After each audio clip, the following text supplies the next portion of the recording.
Sir నమస్కారం sir. అన్న నమస్కారం. చాలా సంతోషం సార్. పిలవంగానే మీ విలువైన సమయం మాకివ్వడానికి మీరు పర్మిషన్ ఇచ్చినందుకు మీకు ప్రత్యేక ధన్యవాదాలు సార్. Sir thanks. ఎట్లున్నారు సార్? ఆరోగ్యపరంగా అంతా బాగున్నారా? పర్లేదు. రైట్. సో. ఎట్లా చూస్తారు సార్? సామాజిక మాధ్యమాల్లో నిన్నటి నుంచి మనం చూస్తా ఉన్నాం. కేసీఆర్ గారు నేను కొడితే అంత ఆషామాషిగా కొట్టాను. చాలా గట్టిగా కొడతా నేను. ఫిబ్రవరి ఎండింగ్‌లో ఒక బహిరంగ సభ పెట్టబోతున్నాం. రాష్ట్ర ప్రభుత్వం మీద మేము ఇక యుద్ధం ప్రకటించబోతున్నాం అన్నట్టు మాట్లాడింది. సో, ఈ పదాలని, ఈ అంశాలని, ఈ వ్యాఖ్యలని ఎట్లా తీసుకోవాలి రాష్ట్ర ప్రజలు అంటే ఏం చెప్తారు? ఇది ఎప్పుడు కేసీఆర్ గారు మాట్లాడే పదాలే. సార్. పిట్టల దొర అంటారు. గ్రామాల్లో పూర్వం ఏదైతుంది ఇప్పుడు చాలా తక్కువ అయిపోయింది అనుకోండి. ఓ కట్టె తుపాకు పెట్టుకొని సార్. ఓ చినిగిపోయిన అంగి పాయింట్ ఏదైతుందో మీదికి అన్ని హోల్స్ అయినవి పెట్టుకొని ఇంటింటికి తిరుక్కుంటూ భిక్షాటన చేసేవాడు. అంటే ఒకటి నాకు ఆయన మాట్లాడేది పిట్టల దొర అంటే బాతకాని.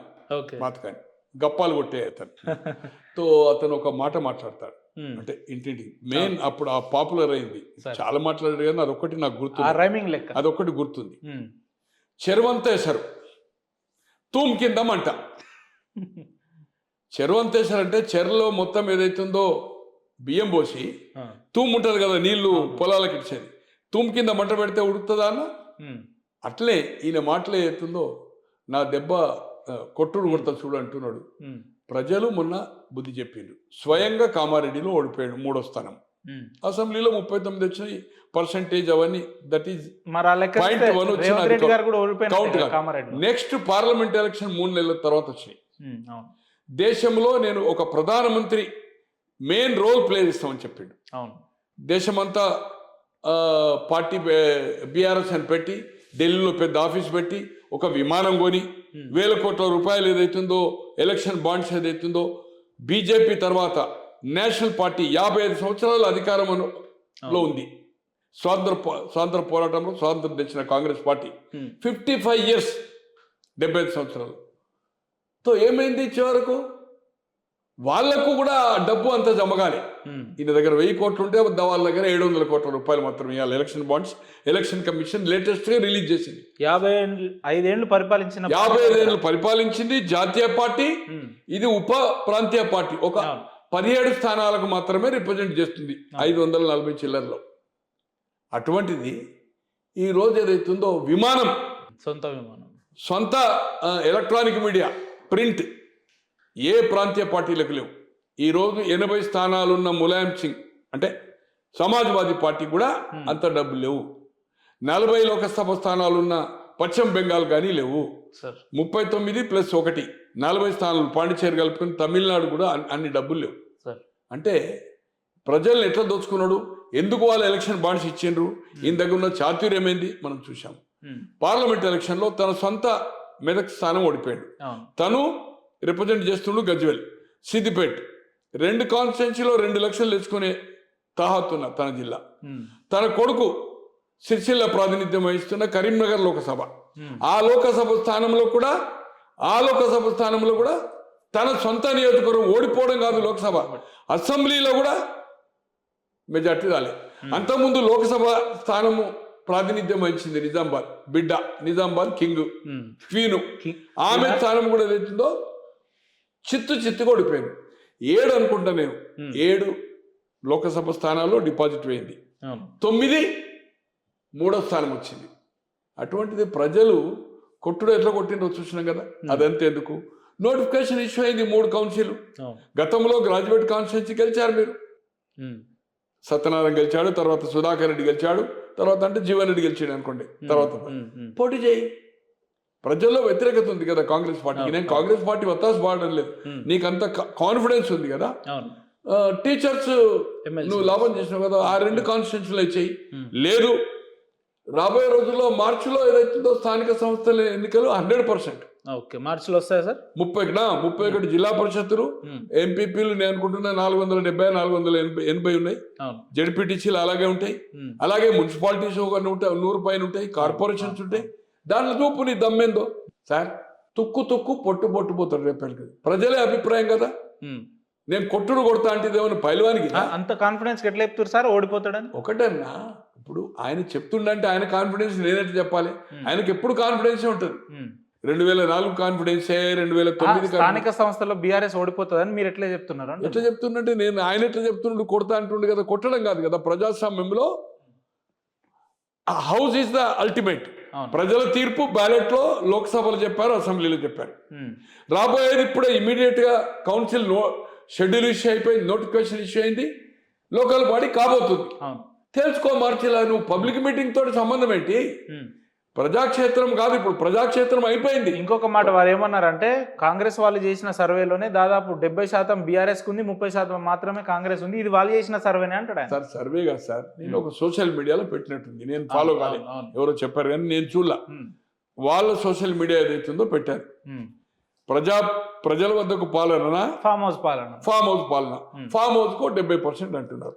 నాకు తెలిసినంత వరకు ఎవరో మిత్రుడు చెప్పారు. గ్రాఫ్ ఏదైతుందో నైట్ 11 టు మార్నింగ్ 5 వరకు 3 lakhs, అది ఎంతో ఒక 3 lakhs మాత్రమే. 3 lakhs లో దాదాపు ఒక 2 లక్షల పైన అవుట్ ఆఫ్ కంట్రీ. అరే నీ అమ్మ, 4 కోట్ల మంది ఓటర్స్ 3.5 ఉంటే నువ్వు దీన్ని పెట్టుకొని ఏదైతుందో అది వచ్చిందని తెల్లారు ఏదైతుందో ఒక ఉపన్యాసము పిట్టల ద్వారా ముచ్చట్లు పెడితే ఎట్లా? కాదు కదా. ప్రజాక్షేత్రము అల్టిమేట్. ప్రజల్లోనూ పబ్లిక్ మీటింగ్ లో ప్రెస్ కాన్ఫరెన్స్లు పెట్టి జవాబు ఇవ్వడం కాదు ఏ పార్టీ కానీ ఎవరు కానీ. నువ్వు హౌస్ ఉంది, కొన్ని 100,000 సంవత్సరాలు రికార్డెడ్ గా ఉంటుంది. ఇంతకు ముందేమో ప్రింట్ ఉంటుండే, ఇప్పుడు నీ విజువల్స్ ఏదైతుందో రికార్డ్ అయి ఉంటే అసెంబ్లీ రికార్డ్స్ లో కలకాలం. నీకు ప్రతిపక్ష హోదా ఇచ్చిండ్రు, దాన్ని నువ్వు ఏదైతుందో ప్రజాధనంతో ఏదైతుందో యు ఆర్ యూటిలైజింగ్. నువ్వు హౌస్ ఫేస్ చేయి. నీవు ప్రజా వైఫల్యాలు కానీ కాంగ్రెస్ ఇచ్చిన హామీలు ఏం అమలు చేయలేదని ప్రజాక్షేత్రంలో కాదు తేల్చుకునేది, ఇది ఓటింగ్ లో తేల్చుకున్నది. కాంగ్రెస్ పార్టీ విన్ అయింది, అది ఏ పర్సంటేజ్ 0.1 కానీ ఒక్కోటితో గెలిచినా గెలిపే. సో ఇప్పుడు నువ్వు హౌస్ లో ఏదైతుందో నీకు ప్రతిపక్ష పాత్ర ఇచ్చిండ్రు, దాన్ని నువ్వు ఏదైతుందో ప్రజల పక్షాన వాళ్ళు చెప్పిన హామీలు ఇవ్వడం లేదా, నువ్వు ఇచ్చినవా, ఏం జరుగుతుంది, అవినీతి జరుగుతుందా అనేది నువ్వు హౌస్ లో పోరాడు. 1 లోకల్ బాడీలో గ్రామ స్థాయిలో sarpanch, ward member, mandal TC, ZPTC, municipal counsellor and municipal chairman, corporator, corporation mayor, వాటిలో తెలుసుకోను. నేను అనుకుంటున్నా, ఐ మే బి రాంగ్, 31 జిల్లా పరిషత్తులో ఒక్క జిల్లా పరిషత్ కూడా టీఆర్ఎస్ కు రాదు, బీఆర్ఎస్ కు. మీరు ఆన్ రికార్డ్ చెప్తున్నారు. On record. మళ్ళీ ఎలక్షన్ ఎన్నికల తర్వాత మనం కూర్చున్నాం. స్థానిక సంస్థల ఎన్నికల్లో 31 జిల్లా పరిషత్తులో, 31 అంటే సిటీ ఉండదు అనుకుంటా, 31 జిల్లాలకు 30లో ఒక్క జిల్లా పరిషత్ కూడా వాళ్ళకి రాదు. ఇంకొకసారి ఆ మాట చెప్పండి సార్. ఇంకొకసారి ఆ మాట. ఒక్క జిల్లా పరిషత్ కూడా గెలవలేరు. ఇంకొకసారి ఒక్క జిల్లా పరిషత్ కూడా గెలవలేరు. కాన్ఫిడెన్స్ గా మీరు ఎట్లా? మోర్ దెన్ సార్, స్థానిక సంస్థల ఎన్నికల్లో వాళ్ళ గ్రౌండ్ లేదండి. డబ్బులతో ఓట్లు కొన్న డబ్బులు. వాళ్ళు ఏమంటారంటే, కాంగ్రెస్ పార్టీ ఇచ్చిన 6 గ్యారెంటీల మీద ప్రభుత్వం విస్మరించింది, ప్రజా వ్యతిరేకత మొదలైంది, అల్టిమేట్ గా బీఆర్ఎస్ పార్టీకే పట్టం కడతారు స్థానిక సంస్థలు. రైట్. ఇవ్వలేదయ్యా. 2014లో ఉపేందర్ గారు, మీరు సీనియర్ జర్నలిస్ట్ సార్, మీరు పేపర్లు చదువుతున్నారు, చదువుకున్న వాళ్ళు. 2014లో 119కి 107 కాన్స్టిట్యూన్సీలో హెలికాప్టర్ మీద తిరిగాడు. 2014లో 3 మెయిన్ హామీలు. ఒకటి 2 bedroom, డబుల్ బెడ్రూమ్, దళితులకు గిరిజనులకు 3 ఎకరాలు, ఏమి లేకపోతే 3, 2 ఉంటే 1, 1 ఉంటే 2 కలుపుతా అని చెప్పి ఎంతమందికి ఇచ్చిండు? ఎంతమందికి ఇచ్చిండు? అలాగే ఆయన నియోజకవర్గంలో ఆయన అల్లుడు హరీష్ రావు, కేటీఆర్ కొడుకు 5,000 మొదటి విడత, ప్రతి మీటింగ్ లో చెప్పిండు, మొదటి విడత 5,000 ఇండ్లు ఇస్తా అని చెప్పిండు. మొదటి విడతగా 9.5 సంవత్సరాల్లో కూడా 5,000 ఏ నియోజకవర్గంలో కంప్లీట్ చేయలే. ఆ 3 నియోజకవర్గాలు ఇస్తే 5,000 ఇవ్వచ్చు. సిద్దిపేట్, గజ్వేల్ అండ్ సిరిసిల్ల ఇండ్లు. దళితులకు 3 ఎకరాలు, 1,600 ఎకరాలు మాత్రమే పంచిండు 200 మంది చిల్లరకు. లేదు, హుజరాబాద్ ఎలక్షన్ లో దళితుడు ఉద్యోగస్తులు కూడా ఇస్తున్నాడు. 10 లక్షలు ఎంతమందికి ఇచ్చిండో రాష్ట్రం అంతా ఇస్తాడు, మనం చూసినాం. అలాగే ప్రతి మండలానికి ఒకటి 2 bedroom, రెండోది 3 ఎకరాలు దళితులు గిరిజనులకు. అలాగే ప్రతి మండలానికి ఒక అద్భుతమైన రెసిడెన్షియల్ స్కూల్ 25 ఎకరాల్లో విత్ స్విమ్మింగ్ పూల్. కార్మికుడి నుంచి కోటీశ్వరు, కూలి వారి నుంచి కోటీశ్వరుడు ఒకటే రూమ్ లో ఉన్నాను. ఏం చేయలేదు. ఇవన్నీ బాగా గుర్తుపెట్టుకున్నారు. ఇది అయిపోయిందా? 2018లో రెండోసారి మళ్ళీ ఎన్నికల్లో గెలిచినప్పుడు 1,00,000 రూపాయలు రుణమాఫీ, నిరుద్యోగ భృతి. ఏ ఒక్కరికైనా నిరుద్యోగ భృతి ఇచ్చిండో ఇవ్వలే. 1,00,000 రూపాయలు కంప్లీట్ ఇచ్చిండో ఇవ్వలే. ఇన్స్టాల్మెంట్ గా అది కొంతమంది బతికవచ్చు, వడ్డీలకు సరిపోలే. 9.5 సంవత్సరాలు పరిపాలించి 14లో గెలిచిన ఈ 3 హామీలు, 18లో 2 ఈ హామీలు ఇచ్చిండు, ఈ 2 అమలు చేయలేదు. అటువంటిది వాళ్ళకు ఏమి ఇచ్చిండు అనేది నేను వివరాలకు పోదలుచుకోలేదు, లెంతి అవుతుంది. సాధ్యము కాని హామీలు ఇచ్చిన మాట వాస్తవము. ఇప్పుడు వాళ్ళ మంత్రులు చెప్తుండ్రు, మేము ఇట్లా అనుకోలేదు, ఇంత లోన్ ఉంటుంది అనుకోలేదు, 7 లక్షల పైనది, మాకు 18,000 ఇన్కమ్ వస్తే 6,000 కోట్ల పైన ఓన్లీ ఇంట్రెస్ట్ అసలుకే పోతున్నది, 6,000 పెన్షన్ పేమెంట్స్ పోతున్నాయి, మేము ఇవ్వలేకపోతున్నాం, లోన్ తెచ్చుకోని పరిస్థితి. అక్కడ కూడా సాధ్యము కాని హామీలు ఇచ్చారు. ఇప్పుడు అంటున్నాడు నేను అనుకోలేదు అంటున్నాడు, నేను ఇంత డీప్గా పోలేదు అనుకున్నాడు. ఎట్లా పోడండి? అక్కడ తెలిసి ఉండి ఈ ప్రభుత్వం, రాక్షస ప్రభుత్వాలు 2 ప్లేసెస్లో రావణాసురుడు, శిశుపాలుడు పోవాలనే ఉద్దేశంతో ఇద్దరు సాధ్యం కాని హామీలు ఇచ్చారు. నేను నెంబర్ ఆఫ్ ఈ సోషల్ మీడియా ఛానల్లో చెప్పాను, మీ ఛానల్లో చెప్పకపోవచ్చు. అది విఫలమైంది. ఈ రోజు వాళ్ళే స్వయంగా చెప్తున్నారు. అయినా ఒక 1 year 2 months అయింది, 14 నెలలే. నువ్వు 9.5 సంవత్సరాల్లో అమలు చేయాలి. అటువంటిది వీళ్ళని నువ్వు ఏతుందో అడగడానికి హక్కులేదు. అల్టిమేట్ ప్రజలు అడగడానికి హక్కు ఉండకపోవచ్చు, కానీ 100 రోజుల్లో చేస్తాం, సంక్రాంతి లోపు చేస్తాం, డిసెంబర్ చేస్తాం, నవంబర్ చేస్తాం అని స్వయంగా రాష్ట్ర ముఖ్యమంత్రి మాట్లాడింది కదా. ఎప్పుడు చేస్తారని చెప్పి రాష్ట్ర ప్రజలైతే ఎప్పుడు అనలేదు. స్వయంగా రేవంత్ రెడ్డి గారు చెప్పిన సందర్భాలు కాబట్టి ఇది ఎలక్షన్ మేనిఫెస్టో కాదు. ఉద్యమ కాలం నుంచి అరిగిపోయిన రికార్డులకు చెప్పిండు కదా, ఆయన చెప్పినవి కూడా అమలు చేయలే కదా. దళితులు చేస్తా అని పార్టీ పెట్టినప్పటి నుంచి 2006 వరకు తలైన నరుకుంటా మొదటి ముఖ్యమంత్రి దళితుడు. నేను మియా బీబీ పావుచేరు బియ్యం చాలు, నా కొడుకు బిడ్డ అమెరికాలో ఉంటానని 2006 వరకు చెప్పిండు కదా. దళితులకు ముఖ్యమంత్రి ఇయ్యలే, దళితులకు ప్రాతినిధ్యం అని ఇచ్చిండా? ఒకే ఒక దళితునికి ఇచ్చిండు. మొదటిసారి ఒక దళితునికి ఇచ్చిండు, రెండోసారి ఒక దళితునికి ఇచ్చిండు. 2 తెగలు ఉన్న మాదిగ మాలకి ఇవ్వలే. మొదటిసారి మాలకి ఇవ్వలే, రెండోసారి మాదిగకి ఇవ్వలే. సో అటువంటిది నీవు ప్రతి హామీని అమలు చేయలేదు. అవినీతి ప్రభుత్వం చేసినవు, ప్రజలు నీకు తీర్పిచ్చిండ్రు. రేవంత్ రెడ్డి చెప్పలేదు, మేనిఫెస్టో లేదు, సోనియా గాంధీ లేకపోతే ఖర్గే గారా లేకపోతే రాహుల్ గాంధీ చెప్పి నేను కాదనడం లేదు. సాధ్యంగా హామీలు ఇచ్చారు వాళ్ళు. రేపు ప్రజలు ఏదైతుందో 5 సంవత్సరాలకు తీర్పిచ్చిన 5 సంవత్సరాల తర్వాత నువ్వే వస్తావు కావచ్చు. ఇప్పుడు మాత్రం నీకు అడిగే హక్కు లేదు. ఎందుకంటే నువ్వు 2014లో కానీ 18లో ఇచ్చిన హామీలు అమలు చేయలే, అవినీతిమయం చేసినవు, ప్రజలు నీకు తీర్పిచ్చిండ్రు. నువ్వు అన్నట్టుగా కొట్టిండ్రు.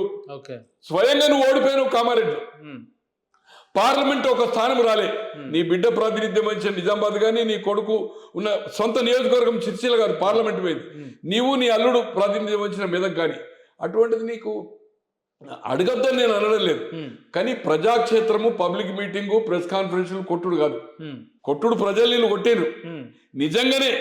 నిజంగానే ఇంకా 5 సంవత్సరాలు మనకు 1 minute తీర్పు వస్తుంది కాదు. ఇప్పుడు దమ్ము కలేజా ఉంటే ఛాలెంజ్ అయ్యి, ఇగో నేను ఈ 2 టీచర్ స్థానము గ్రాడ్యుయేట్ ప్రతి లోకల్ బాడీలో ఇది రెఫరెండం తీసుకుంటా, మీకు దమ్ముందా? నేను ఈ ప్రజల్లో తీర్పు తీసుకుంటా, దీన్ని రెఫరెండంగా తీసుకొని ఎలక్షన్ పోటీ చేస్తా అనే దమ్ము నీకుందా? దాంట్లో నువ్వు సాధించు, అప్పుడు కొట్టినట్టే. ఇది పైల్వానిగిరి కాదు, కుస్తీ కాదు. ప్రజాస్వామ్యంలో అల్టిమేట్ బ్యాలెటే, అల్టిమేట్ ప్రజలు తీర్పే, మాటలతో కాదు. లేదా ప్రజల యొక్క వైఫల్యం చెందింది, నువ్వు అసెంబ్లీ వేదికగా దాన్ని చెయ్యి, దాన్ని వినియోగించుకో. దానికి అసెంబ్లీ పోకుండా నిద్రపోకుండా రైట్, నేను ఫామ్లో ఉంటే తప్పేంది అంటున్నాను. ఫామ్ హౌస్ నేను తప్పట్లేదు. అంతకుముందు ప్రెస్ వాళ్ళందరూ తీసుకుపోయింది కదా, మీడియాని తీసుకుపోయింది కదా. ఎన్నికల ముందు 70 లక్షలు ఒక ఎకరానికి క్యాప్సికం పండిస్తాను చూపెట్టింది కదా. పంట క్యాప్సికం పంట ఉండే కదా.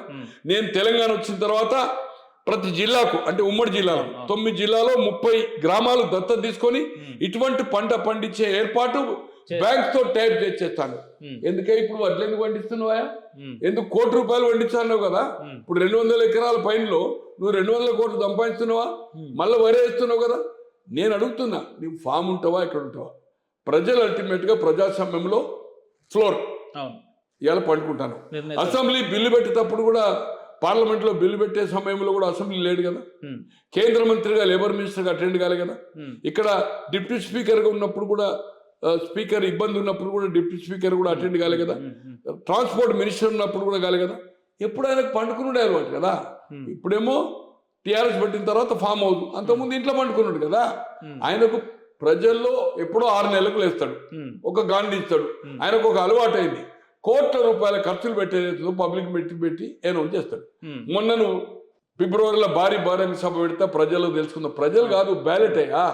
ఈ రోజు పార్లమెంట్ ఎన్నికల్లో ఒక్కొక్క మీటింగ్ 4 నుంచి 5 కోట్లు ఖర్చు పెట్టి ఎవ్రీ సెగ్మెంట్ లో ఒక ఈవినింగే స్ట్రీట్ మీటింగ్ పెట్టాం. ఏం జరిగింది? పార్లమెంట్ లో ఓడిపోయినావు కదా. ఓడిపోవడం అంటే 7 డిపాజిట్ అయింది, 9 మూడో స్థానం కదా. ఒకే ఒక స్థానం 2వ స్థానంలో వచ్చినావు కదా.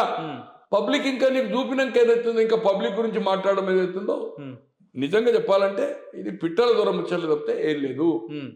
అంటే ఆకాశానికి నిచ్చెన వేయడం తప్పితే దీన్ని ఏదో ఒక సోషల్ మీడియాలో వచ్చింది దాన్ని పట్టుకొని వాళ్ళ వెబ్సైట్ల దాంట్లో వచ్చింది రావచ్చు సార్. అంటే మీలాంటి అపార చాణక్యులు, రాజకీయ మేధావులు, రాజకీయ పరిజ్ఞానం కలిగిన వ్యక్తులు కూడా కేసీఆర్ గారు గతంలో హామీలు ఇచ్చి విస్మరించారు కాబట్టి ఈ ప్రభుత్వం కూడా అట్లా చేయడంలో తప్పు లేదు అనడంలో ఎంతవరకు కరెక్ట్ సార్? తప్పు లేదు అనడం, ఇది ప్రజలను మోసం చేయడమే. కానీ ఏది ఇక్కడ శిక్ష లేదు కదా. శిక్ష ఎప్పుడు బ్యాలెట్ మీదనే. కేసీఆర్ కు శిక్ష వేసిండు కదా. ఇప్పుడు కాంగ్రెస్ కు రేపు ఏమైతుంది? 4 సంవత్సరాల తర్వాత చూద్దాం, 3 సంవత్సరాల 10 నెలల తర్వాత చూద్దాం. స్థానిక సంస్థల ఎన్నికలు మాత్రం ఈ హామీలకు దానికి సంబంధం ఉండదు. ఎప్పుడు స్థానిక సంస్థల రిజల్ట్ పవర్ ఏ పార్టీ ఉంటే దానికి ఫేవర్ వస్తాయి. ఎప్పుడు చూసినా ఆ ఎన్నికల ప్రభావం జనరల్ ఎలక్షన్ లో ఉండయి. మనం పలుసార్లు చెప్పినాం. యూపీలో ఏమైంది? పోటీ చేయకపోతే మళ్ళా మాయావతి పవర్కి వచ్చింది. జయలలిత అక్కడ కరుణానిధి అప్పుడు పోటీ చేయకపోతే పవర్కి వచ్చింది. ఇక్కడ రామారావు గారు 87లో 300 సంస్థలు 1096 ఎంపీపీలు చేసి బీసీలకు రిజర్వేషన్ చేస్తే మళ్ళీ 89లో తన ఓడిపోతే ప్రభుత్వం పోయింది. అట్లే మొన్న జగన్మోహన్ రెడ్డి గారికి 90% పైన వచ్చి ఒక 2 మున్సిపాలిటీలు వచ్చినా కూడా ఏదైతుందో 11 స్థానాలు వచ్చే ప్రతిపక్ష ఉదరాలే జగన్ కు. ఇట్లా చూస్తా ఉంటే మొన్న కేసీఆర్ కు 30 జిల్లా పరిషత్తులు వచ్చినాయి కదా, అసెంబ్లీ రాలే కదా. ఇందుకోసం ఏదైతుందో స్థానిక సంస్థల ఎన్నికలకు సంబంధం లేదు. అయినా కేసీఆర్ గారికి నిజంగానే ఎంత విశ్వాసం ఉంటే ప్రజలకు వస్తే ప్రజలు కాంగ్రెస్ వాళ్ళని కొట్టేటట్టు ఉంటుంది అంటుంది. బ్యాలెట్ ఉంది కదన్నా, 2 ఎమ్మెల్సీలు ఉన్నాయి. గతంలో నువ్వు పోటీ చేసింది, అలాగే గ్రాడ్యుయేట్ కలిసి పోటీ చేసినావు. లోకల్ బాడీ ఉంది నీకు. ఇప్పుడున్న లోకల్ బాడీ నీకే మెజార్టీ కదా. అన్ని జిల్లా పరిషత్తులు నీకే ఉన్నాయి కదా. కమాన్ ఎన్ని వస్తాయో చూద్దాం. సింగిల్ జడ్పీటీ జిల్లా పరిషత్ రాదు. ఛాలెంజ్ చెప్తున్నా. మోర్ దాన్ 80% లోకల్ బాడీలో మున్సిపాలిటీలు కానీ, కార్పొరేషన్స్ కానీ, జడ్పీటీసీలు కానీ, ఎంపీపీలు కానీ, జిల్లా పరిషత్తులు కానీ it is going to the power party, Congress పార్టీకి వస్తాయి. అంత ఛాలెంజ్ గా, అంత కాన్ఫిడెన్షియల్ ఎట్లా అని అంటే ఇదివరకు ప్రూవ్ చూస్తుంది సార్. పక్క రాష్ట్రాల్లో, ఈ రాష్ట్రాల్లో ఎప్పుడు కానీ స్థానిక సంస్థల ఎన్నికలు ప్రభుత్వానికి, పవర్ పార్టీకి వ్యతిరేకంగా రాలే. ఈ స్థానిక సంస్థల ఎన్నికలు స్వీప్ చేసి కూడా ఇమ్మీడియట్ అసెంబ్లీ ఎన్నికల్లో చిత్తు ఓడిపోయినరు. అట్లా రామారావు గారు కానీ, ఇప్పుడు కేసీఆర్ గారు కానీ, అక్కడ జగన్ గారు కానీ, ఇది రిజల్ట్. గతంలో ఉన్న ట్రాక్ ప్రకారం చెప్తున్నా. రేపు జరగబోయేది అదే అనేది నాకు పక్క రాష్ట్రాలైనా. ఇంకొక వైపు ఇప్పుడు పార్టీ మారిన ఎమ్మెల్యేలు, ఉదాహరణకు దానం నాగేందర్ లాంటి వాళ్ళు కావచ్చు, మైపాల్ రెడ్డి లాంటి వాళ్ళు కావచ్చు, పోచారం శ్రీనివాస్ లాంటి వాళ్ళు కావచ్చు, లేదంటే పార్టీలోనే ఉన్న రాజగోపాల్ రెడ్డి లాంటి వాళ్ళు కావచ్చు, కేసీఆర్కి ఫేవర్గా మాట్లాడడం, జనాలు కేసీఆర్ని మెచ్చుకుంటున్నారు, మమ్మల్ని తిడుతున్నారు, మేము ఇచ్చిన హామీలు ఇవ్వలే కాబట్టి తిడుతున్నారని ఆ పార్టీ నాయకులే చెప్పడం. ఇటు ఇంకొక పక్కేమో కేసీఆర్ గారు గట్టి కొడతా, నేను పరిణామాలు మారబోతున్నాయి, రాష్ట్రంలో మళ్ళీ ముఖ్యమంత్రి మనం కాబోతున్నాం అని మాట్లాడడం. అంటే ఇది దేనికి సంకేతాలు, దేనికి దారితీసే అవకాశాలు? కాంగ్రెస్ పార్టీలో స్వేచ్ఛ బాగుంటుంది. ముఖ్యమంత్రుల మీద కూడా ఈ రాష్ట్రంలో 78 నుంచి 83 వరకు 4 ముఖ్యమంత్రులు మారారు. చెన్నారెడ్డి, అంజిరెడ్డి, వెంకటరామరెడ్డి, విజయభాస్కర్ రెడ్డి. 89, 90 వరకు చెన్నారెడ్డి, జనార్దన్ రెడ్డి, విజయభాస్కర్ రెడ్డి. సో ఇక్కడ స్వేచ్ఛ ఉంటుంది. ఆయన చేసిన మంచి పని వాళ్ళు ఒక సందర్భంలో మనం ఎంతో ఒక హాఫ్ అన్ అవర్ ఇంటర్వ్యూ ఉంటుంది. ఆ బయట ఎక్కడైతున్నదో అక్కడ అది మంచిది అంటే మంచిది అంటారు, దాన్నే హైలైట్ చేస్తాం. తప్పులేదు. మంచి పని ఎవరు చేసినా మెచ్చుకునే వాళ్ళు తప్పులేదు, వాళ్ళు మెచ్చుకున్నారు. దాన్ని ఏదైతుందో కాంగ్రెస్ లో అసమ్మతి కింద కౌంట్ చేయొద్దు. ఇది ప్రాంతీయ పార్టీ కాదు. ఉన్న పాలసీని కరెక్ట్ అని ఒప్పుకున్నారు. దాంట్లో ఏం అనుమానం లేదు, దాంట్లో తప్పు లేదు. దానికి ఏదైతుందో వాళ్ళే అసంతృప్తిగా ఉన్నారు, మళ్ళీ మాదికి వస్తారు, రాజగోపాల్ రెడ్డి కుంపటి పెడతారు. మేము ఇచ్చిన హామీలు నెరవేరుస్తలేమని స్వయంగా సొంత పార్టీ నాయకులు ఒప్పుకున్నట్టే కదా. అట్లయితే ముఖ్యమంత్రి గారు చెప్తుంది కదా. ఇదే వ్యతిరేకత వీళ్ళకి ప్లస్ పాయింట్ అవుతుంది కదా బీఆర్ఎస్ వాళ్ళకి. అది election sir, assembly election ballot. వ్యతిరేకత వచ్చిందా లేదా అనేది అవుతుందో అసెంబ్లీ. రేపు 3 సంవత్సరాల 10 నెలలు. అవును. ఒక ఉల్లిగడ్డల రేటు తోటి అవుతుందో ఢిల్లీలో 15 సంవత్సరాలు బీజేపీ ప్రభుత్వం పోయి కాంగ్రెస్ షీలా దీక్షిత్ కంటిన్యూ 15 ఇయర్స్ ఆమె చీఫ్ మినిస్టర్ ఉన్నది. 3 సార్లు కాంగ్రెస్ వచ్చింది, తర్వాతనే ఆప్ అధికారంకి వచ్చింది. ఆప్ 3 సార్లు వచ్చింది. ఒక ఉల్లిగడ్డలతోటి ఆ రోజు ఢిల్లీ ఎలక్షన్ ఓడిపోయింది, ఢిల్లీ అసెంబ్లీ. సో అందుకోసం ఏమవుతుందో చిన్న నస్బందీ అంటే ఫ్యామిలీ ప్లానింగ్ తోటి దేశంలో ఇందిరాగాంధీ రూట్ అవుట్ అయింది 77లో ఎమర్జెన్సీ తర్వాత. 85కి 85 ఓడిపోయి ఆమె కొడుకు సంజయ్ గాంధీ ఓడిపోయారు యూపీలో. 9 రాష్ట్రాల్లో 2 సీట్లు వచ్చినాయి. గుజరాత్ లో అహ్మద్ పటేల్, మధ్యప్రదేశ్ లో అర్జున్ మన ఈయన పేరేంటి మన కమల్నాథ్ గారు అని చిందరు, తర్వాత చీఫ్ మినిస్టర్ కూడా అయ్యారు చూడండి. అతను ఏదైతుందో 2 సీట్లు గెలిచినాయి 9 రాష్ట్రాలు, రూట్ అవుట్ అయిపోయింది. తో ప్రజలు ఏదైతుందో అల్టిమేట్ గా తీర్పిస్తారు. నువ్వు గాండ్రిస్తానో కొట్టుడు కొడతా అంటానో ఇది మల్ల యుద్ధం కాదు, ప్రజాక్షేత్రంలో నిన్ను కొట్టుడు కొట్టిండ్రు. ఈ పిట్టల దూరం ముచ్చట్లు వద్దు. నువ్వు రేపు రాబోయే ఎన్నికల్లో నోటిఫికేషన్ ఉంది, ఇంకా నామినేషన్ స్టార్ట్ కాలేదు. కౌన్సిల్ కొట్టాడు, మార్చిలో పంచాయతీ మున్సిపల్ ఎన్నికల్ని దాంట్లో కొట్టాడు. ప్రజలు నీ వైపు ఉన్నారు కదా, దాంట్లో తేలిపోతుంది కదా. నీకు నిజంగానే ధైర్యము కాన్ఫిడెన్స్ ఉంటే ఛాలెంజ్ అయ్యి, నేను రెఫరెండం అడుగుతున్నా, దీంట్లో నేను గెలవపోయేది ఉంటే పార్టీ మూసేసుకుంటా, నేను గెలిస్తే మళ్ళీ అసెంబ్లీ ఎన్నికలకు ఫ్రెష్ గా పోతారా, రెఫరెండం కింద తీసుకుంటావా అని ఛాలెంజ్ అయ్యి నువ్వు. వాళ్ళు యాక్సెప్ట్ చేస్తే రైట్, యాక్సెప్ట్ అయిపోతే నువ్వు హీరో అవుతావు, అంతే కదా. అది ఛాలెంజ్ అయ్యి. రాబోయేది ప్రజాక్షేత్రము. రాష్ట్రంలో ప్రతి గ్రామంలో ప్రతి వార్డులో ప్రతి ఓటరు ఓటేస్తాడు. దాంట్లో నువ్వు తెలుసుకోమని చెప్తున్నా. అంతేగాని ఈ బయటకు వచ్చి స్టేట్మెంట్ ఇవ్వడం, ఈ పబ్లిక్ మీటింగ్లతోటి గాంధీతోటి ఏంది? నిజంగానే ప్రజాక్షేత్రంలో ప్రజలకు ఇచ్చిన హామీలు విస్మరించి అమలు చేయకపోతే హౌస్ ద్వారా కొట్లాడు, ఎక్స్పోజ్ చేసి నీ పార్టీ స్ట్రెంత్ ను పెంచుకుంటు. 1000 సంవత్సరాలు రికార్డెడ్ గా ఉంటుంది. నీ పబ్లిక్ మీటింగ్ మాటలు రికార్డెడ్ గా ఉంటాయి. అది అఫీషియల్ అసెంబ్లీ లైబ్రరీలో ఉంటుంది, చరిత్రలో ఉంటుంది. పబ్లిక్ మీటింగ్ లో గాంధించుడు కాదు, ఫామ్ హౌస్ నుండి గాంధించుడు కాదు. హౌస్ కు రా, హౌస్ లో ఫేస్ చేయి. నీవేంటి వాళ్ళేంటి అక్కడ తెలుసుకో. నువ్వు అమలు చేసినవా, వాళ్ళు అమలు చేసినా. కేసీఆర్ లాంటి అత్యున్నత గొప్ప స్థాయిలో ఉన్న వ్యక్తి అసెంబ్లీకి రానవసరం లేదు, హరీష్ రావు కేటీఆర్ వీళ్ళిద్దరే సరిపోతారు. తీసుకో వాళ్ళకి ప్రతిపక్ష హోదా నువ్వు స్థాయి ఉంటే నువ్వు పార్టీ ప్రెసిడెంట్ గా బాల్ తాచిర లెక్క ఏదైతుందో డిఎంకే ఉన్నారు కదా, అట్లుండు. జయప్రకాష్ నారాయణ లెక్కుండు. ఇప్పటికీ రాజకీయాలు గౌరవప్రదంగా ఉండి నువ్వే ప్రెసిడెంట్, నువ్వే సలహాలు, నువ్వే అడ్వైజ్ కమాన్. నువ్వు ఏదైతుందో హరీష్ రావు చేస్తావా, లేకపోతే కేటీఆర్ చేస్తావా, ఇంకెవరైనా చేస్తావా? నువ్వు అన్నట్టుగా దళితుని ముఖ్యమంత్రి చేయలే. కనీసం ఇప్పుడు ఎవరైనా మీ దాంట్లో దళితుంటే దళితుని అసెంబ్లీకి లీడర్ చేయి. అంతేగాని నువ్వు ఏదైతుందో ఆ హోదాను అనుభవించుకుంటూ, ఆ హోదాను వినియోగించుకుంటూ, ఆ ఫెసిలిటీస్ను ప్రజాధనాన్ని తీసుకుంటూ, ప్రజలు కట్టిన పన్నును నువ్వు దాన్ని ఏదైతుందో ఫామ్ హౌస్ లో ఉండి గాండ్రిస్తా పబ్లిక్ మీటింగ్ అంటే ఇది ప్రజాస్వామ్యంలో తప్పు. ఇది కుస్తీ కాదు, కొట్టుడు కొడతా అంటే. ప్రజలు కొట్టిండ్రు, ప్రజలు కొట్టబోతారు రేపు. 3 సంవత్సరాల 10 నెలల తర్వాత ఏం జరుగుతుందని నేను చెప్పలేను. స్థానిక సంస్థల ఎన్నికల్లో మున్సిపల్ గాని పంచాయతీ గాని చిత్తుగా ఓడిపోవడం ఖాయము. అడ్రస్ దొరకదు బీఆర్ఎస్ పార్టీ. ఎన్నికల తర్వాత మీరు ఎక్కడ మాట్లాడలేరు ఈ రకంగా అయితే. ఎన్నికల తర్వాత ఇదే కదా నువ్వు అడిగింది, ఇప్పుడే కదా ఈ ప్రశ్న. ఎలక్షన్ షెడ్యూల్ ఇష్యూ అయింది ఇప్పుడే కదా. లోకల్ బాడీ మార్చిలో పెడతాము జనగణమనని బిఫోర్ ఆఫ్ ఎగ్జాంపుల్ చెప్తున్నారు కదా.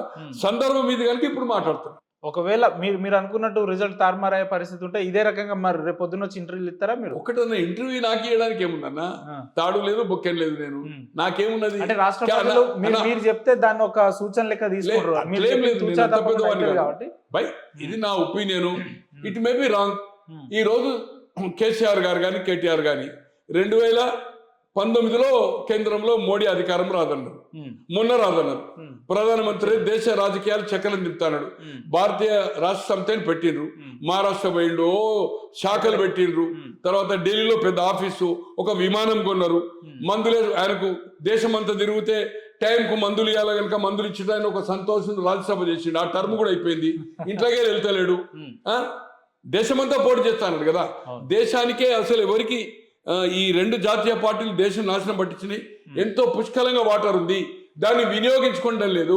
దాన్ని వినియోగించుకుంటే మొత్తము 100% ఇరిగేషన్ సస్యశ్యామలం అయితే దేశం అంతా గ్రీనరీ అయితే అని చెప్పిండు. సలహాలన్నీ అవయ్యా నువ్వు, నీకుండే ప్లాన్స్, ఎలక్ట్రిసిటీ ప్రాబ్లం ఉండదని చెప్పినావు. ఈ 2 ప్రాబ్లమ్స్కి ఏదైతుందో నువ్వు పోయి సూచనలు చేయి. దేశ ప్రజల కోసము 135 కోట్ల జనాభా కోసము లాభం కోసము ఆ పని చేయి. ఇప్పుడు అటువంటిది ఏదైతుందో ఈ పిట్టల దూరం వచ్చేట్లు చెప్పొద్దని ఏదైతుందో మీ ద్వారా సిగ్నేచర్ ద్వారా నేను చెప్తాను.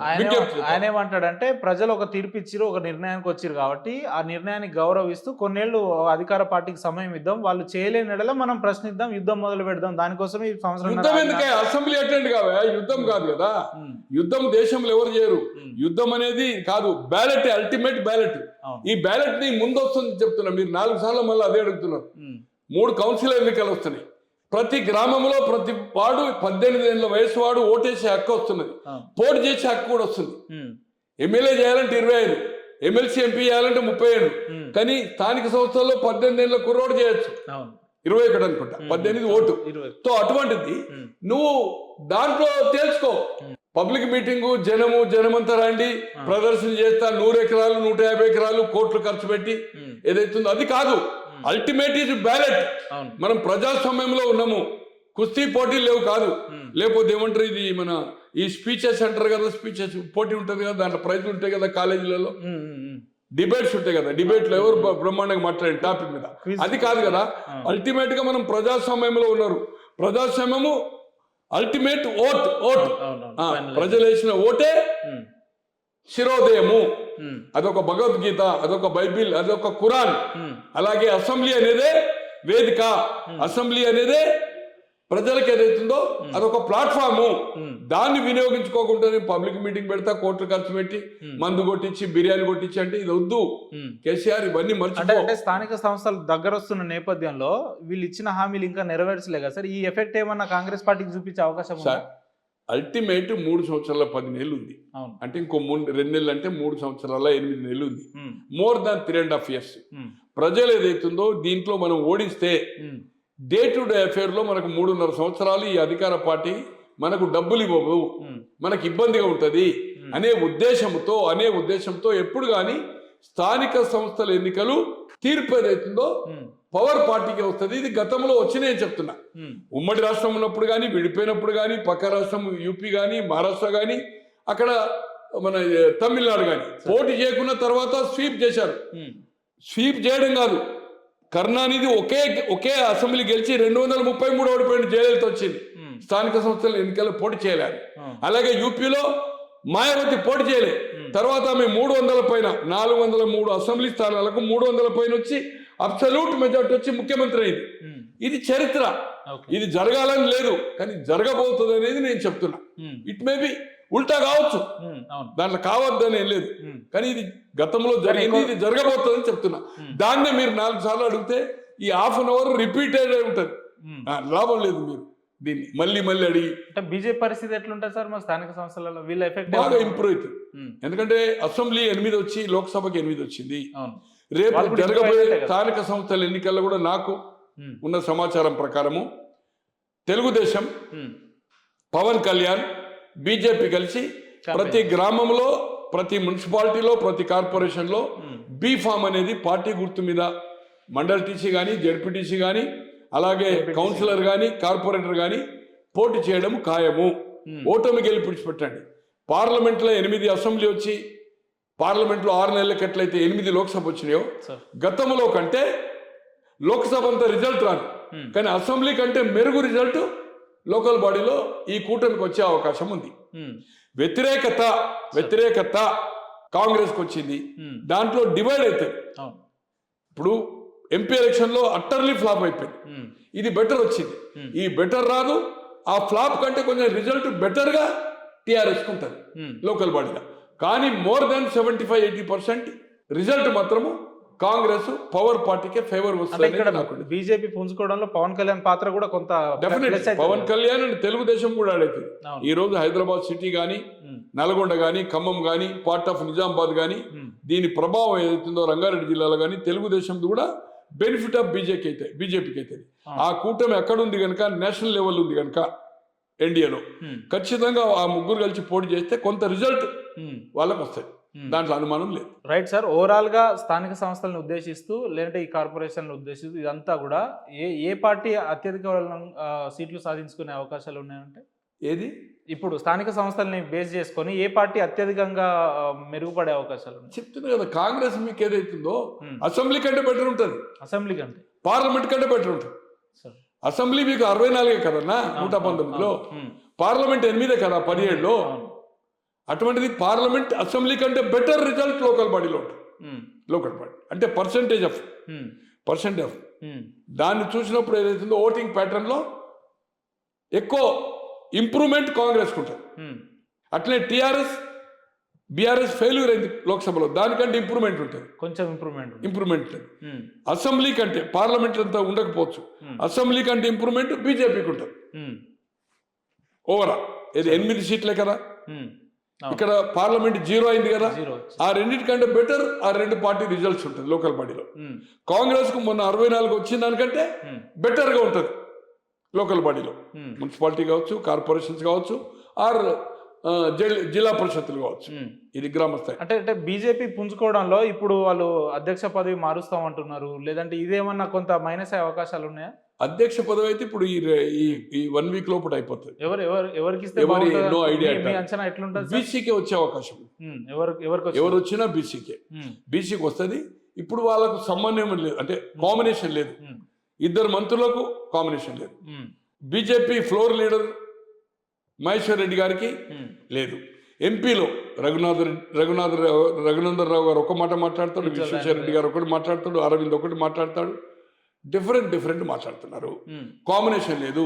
ఈ అధ్యక్షుడు అయిన తర్వాత ఇమ్మీడియట్ వాళ్ళకు టాస్క్ స్థానిక సంస్థల ఎన్నికలు ఉంటుంది. ఇమ్మీడియట్ గ్రాడ్యుయేట్ కాన్స్టిట్యూన్సీ ఉంది, టీచర్ కాన్స్టిట్యూన్సీ అనౌన్స్ చేసిండు. 3 వాళ్ళు బీజేపీ అనౌన్స్ చేసింది. దీంతో కాంబినేషన్ స్టార్ట్ అయ్యి కంటిన్యూషన్ లో స్థానిక సంస్థల ఎన్నికల్లో ఒక కొలికొచ్చే అవకాశం ఉంది. యునానిమిటీ వాళ్ళ ఒక డిసిషన్, ఇన్ఛార్జీలు కూడా చేంజ్ చేసే అవకాశం ఉంది. తరుణ్ చుగ్గా, బన్సల్నర్ వాళ్ళు చేంజ్ అయిన తర్వాత వాళ్ళు స్థానిక సంస్థల ఎన్నికల మీద కాన్సన్ట్రేషన్ చేసే అవకాశం ఎక్కువ. అంటే మొత్తానికి బీజేపీలో ప్రక్షాళన జరగాల్సిన అవసరం ఉందా? జరుగుతుంది కదా. పార్టీ ఇప్పుడు ఆయన మంత్రి ఉండి పార్టీ అధ్యక్షుడు ఉండి చేయలేకపోతాడు, టైం ఇవ్వలేకపోతాడు. తో పార్టీ అధ్యక్షుడు ఫుల్ టైం అయిన తర్వాత డెఫినెట్గా కొంత మార్పు జరుగుతుంది. కొన్ని మైనసెస్ కాంబినేషన్. ఇప్పుడు మెయిన్ కాంగ్రెస్ ఒక ఫెయిల్యూర్స్ను బీఆర్ఎస్ బాగా అటాక్ చేసేది అవుతుందో వాళ్ళకి పాపులారిటీ వాళ్ళకి వచ్చింది. ఓటింగ్ ప్యాటర్న్ ఎట్లుంటుంది అనేది పక్కన పాపులారిటీ వాళ్ళే మేమే ధీటుగా కాంగ్రెస్ ఎదుర్కొంటాం. బీజేపీ లోకసభలో రిజల్ట్ వచ్చినా కూడా వెనుకబడిపోయింది. ఇప్పుడు ఈ అధ్యక్ష పదవి అయిన తర్వాత అది ఫైట్ ఏదైతుందో బీజేపీ అండ్ కాంగ్రెస్ కు అయ్యే అవకాశం ఉంటుంది. వాళ్ళు కూడా ఏదైతుందో అంటే అయ్యే అవకాశం ఉందని అంటున్నా. బట్ ఏది ఏమైనా లోకల్ బాడీలో మాత్రం కాంగ్రెస్ కే 75-80% రిజల్ట్ ఖాయము. 31 జిల్లా పరిషత్తులు ఏదైనా తప్పిపోయి 1-2 ఏదన్నా పార్టీ ఇన్ఫైటింగ్ లో పోతుందేమో, కానీ 20, 27, 28కి తగ్గకుండా జిల్లా పరిషత్తులు రావడం ఖాయం. దాంట్లో ఏమాత్రం మనం ఎలక్షన్ తర్వాత మళ్ళీ ఇదే కాన్ఫిడెన్స్ గా మనం 4 సార్లు అడిగినాం, మళ్ళీ 4 సార్లు అడుగుతున్నావు.